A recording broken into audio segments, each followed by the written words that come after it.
राज्यसभा की 10 सीटों पर 24 जुलाई को वोटिंग होनी है।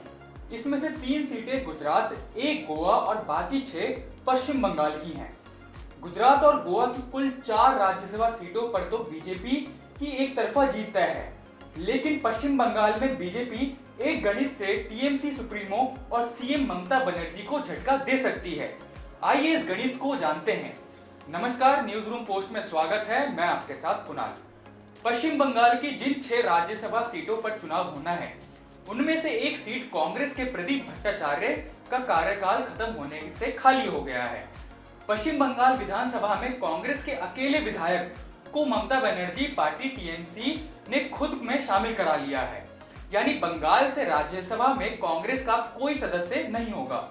जाहिर है, इस सीट को जीतने के लिए टीएमसी ने हर संभव कोशिश करेगी।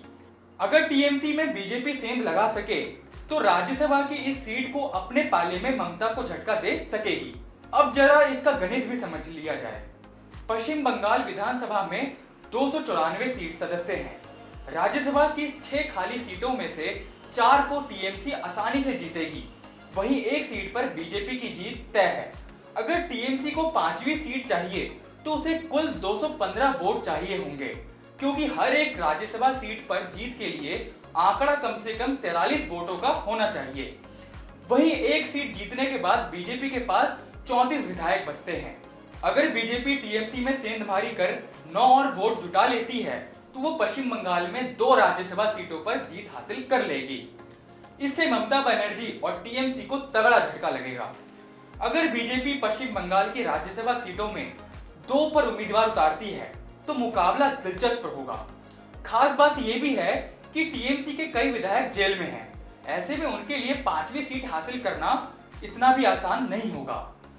बीजेपी के नेता और नामचीन एक्टर मिथुन चक्रवर्ती कई बार ये दावा कर चुके हैं कि ममता की पार्टी के तमाम विधायक और उनके संपर्क में हैं। तो क्या मिथुन दादा इस बार बीजेपी के नैया पार लगाकर ममता को झटका देंगे? इस सवाल का जवाब 24 जुलाई की रात तक मिल जाएगा। तो इस वीडियो में इतना ही, और ऐसी ही जानकारियों के लिए देखते रहिए न्यूज रूम पोस्ट।